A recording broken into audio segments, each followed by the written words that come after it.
Hello friends, welcome back to my channel. আর আমি অনেক দিন পর ভিডিও দিচ্ছি, কারণ কিছু ব্যক্তিগত সমস্যার জন্য আমি ভিডিও বানাতে পারিনি।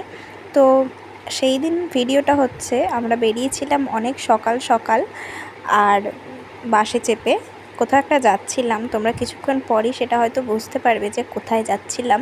তো চলো দেখতে থাকো তোমরা যে আমরা কোথায় যাই।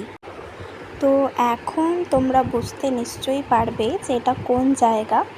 আমরা এখন ব্রিজ ক্রস করছি এবং সবথেকে বেশি করে আমার এই জায়গাটা ভীষণ প্রিয়। আমি যখনই এখান দিয়ে কোথাও যাই আমার মোবাইল বের করে ভিডিওটা আমি করতেই হয়, কারণ এত ভালো লাগে আমার এই সুন্দর জায়গাটা। মানে এত, প্রথমত তো আমার জল খুবই ভালো লাগে, আর সেটা যদি হয় এই রকম দক্ষিণেশ্বর মন্দির তার সাথে রয়েছে।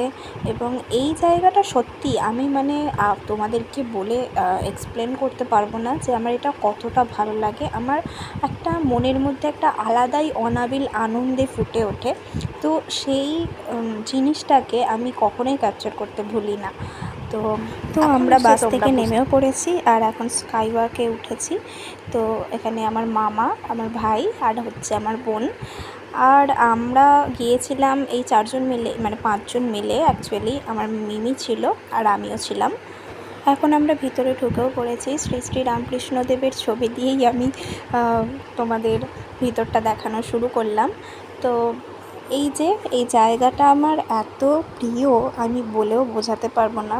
আর এই জায়গাটা সম্পর্কে এত ইতিহাস রয়েছে, সেই ইতিহাসগুলো জানার পরেই বলতে পারো তোমরা আমার এই জায়গাটা আরও বেশি বেশি করে প্রিয় হয়ে গিয়েছে। তো আমরা এখন সামনের দিকে এগিয়ে চলেছি আর প্রত্যেকটা জায়গা আমার কেমন জানি মনে হয় যে পা দিলে যে এখানে কত বড় বড় মনীষীরা, কত বড় বড় মানুষের পায়ের ধুলো পড়েছে, আর সেখানে আমি। আর এই হলো রানী রাসমণি দেবীর মন্দির, যার উদ্যোগেই এই মন্দির হয় উপস্থাপিত। তো চলো একটু এগিয়ে গিয়ে তোমাদেরকে দেখাই। আমি মন্দিরে আসলে প্রথমেই আসি এখানে, কারণ এই মানুষটা আমার ভীষণ প্রিয়। তো এটাই হলো রানী রাসমণি।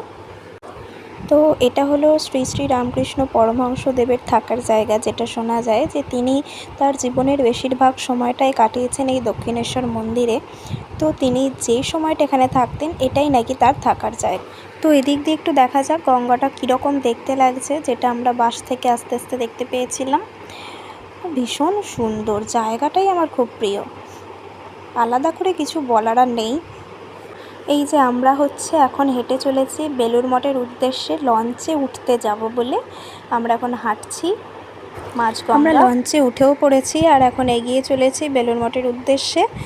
আর দেখো আমরা যখন বাসে করে আসছিলাম কীরকম, মানে তখনও আমরা গঙ্গাটাকে উপভোগ করেছিলাম ব্রিজের উপর থেকে, আর এখনও আমরা যাচ্ছি গঙ্গাটাকে উপভোগ করতে করতে, কিন্তু ব্রিজের তলা দিয়ে, ব্রিজটাকে তলা দিয়ে ক্রস করে যাচ্ছি আমরা।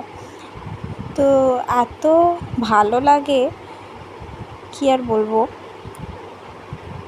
তো কি সুন্দর দেখো, আমরা ব্রিজটাকে ক্রস করে বেরিয়ে এলাম।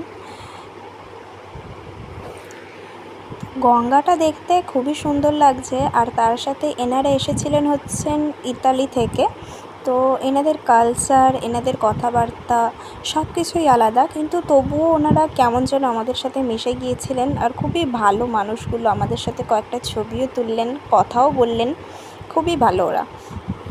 ওই যে দূরে দেখা যাচ্ছে বেলুড় মঠ, আমি জানি না তোমাদেরকে কতটা বোঝাতে পারছি, একটু জুম করে বোঝানোর চেষ্টা করছি।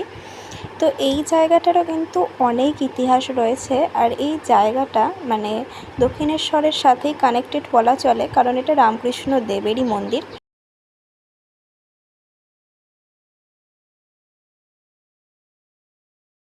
এই হলো বেলুড় মঠ, এটা অনেকটা বড় জায়গা নিয়ে তৈরি।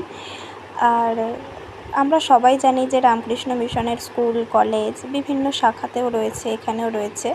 তো এখানে আমরা কিছুক্ষণ ঘুরবো, তারপরে দেখব। তো বেলুড় মঠে ঘুরে টুরে তারপরে আমরা এখানে চলে এসেছি ভোগ খাওয়ার জন্য। আর তোমরা দেখতেই পাচ্ছ কত সুন্দর করে এখানে ভোগের থালাগুলো, তার উপর গ্লাসগুলো রাখা রয়েছে। আর কীরকম একটা মানে মন্ত্রও পড়া হচ্ছিল, সত্যিই একটা খুব পবিত্র জায়গা এটা।